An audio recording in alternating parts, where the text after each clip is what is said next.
एक गांव में एक मोटा साहूकार रहता था।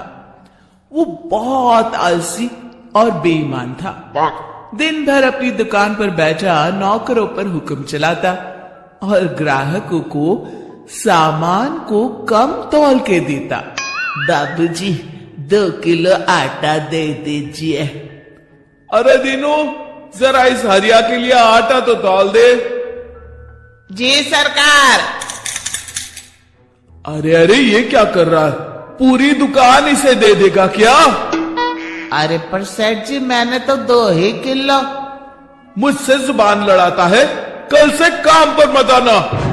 नहीं नहीं, माफ कर दीजिए सेठ जी, गलती से ज्यादा तोल दिया। दीनू थैले में से 200 ग्राम आटा कम कर देता है। सेठ जी, ये आटा तो कम है। कम है तो जा कहीं और से ले ले। कैसे कैसे फटीचर आ जाते हैं मुझे नाप तोल समझाने। पर आप तो जानते हैं सेठ जी, इस गांव में सिर्फ एक आपकी ही तो दुकान है। हम गरीबों पर दया करिए, बड़ी मेहनत के पैसे लेकर आए हैं। अरे तो मेरा आटा क्या मुफ्त का है? लेना है तो ले, वरना चलता बंद है। हरिया आटे की थैली उठाकर दुखी मन से चुपचाप वहां से चला जाता है। अगले दिन विजय अपने कमरे में बैठा है।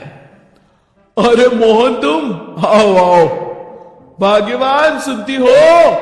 मेरा बचपन का सखा आया है। जरा जल्दी से बढ़िया भोजन का प्रबंध करो। कैसा है विजय, तू तो बहुत बड़ा आदमी बन गया है। ये बंगला, गाड़ियां। अरे बस सब दिमाग का खेल है। तेरी सुनारी की दुकान कैसी चल रही है? बस मित्र, सुख से रोटी की व्यवस्था हो जाती है। अरे थोड़ी बुद्धि लगा तो रोटी के साथ साथ नोटों की भी व्यवस्था हो जाएगी। क्या मतलब? मतलब ये कि पूरे गांव में सिर्फ एक तेरी ही सोने चांदी की दुकान है।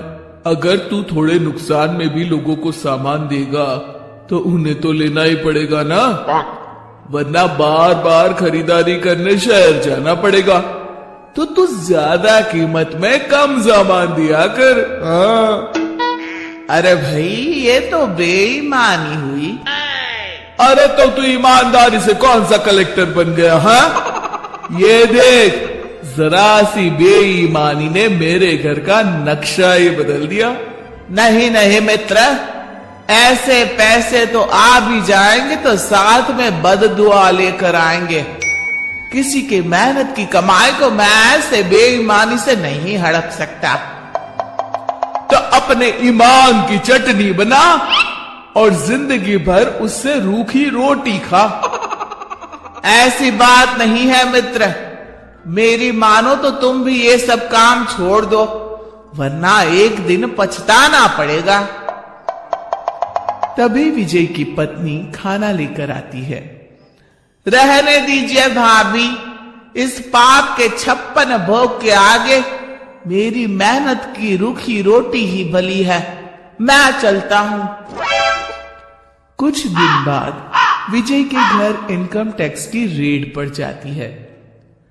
हे भगवान, इन्हें मेरा पता किसने दे दिया?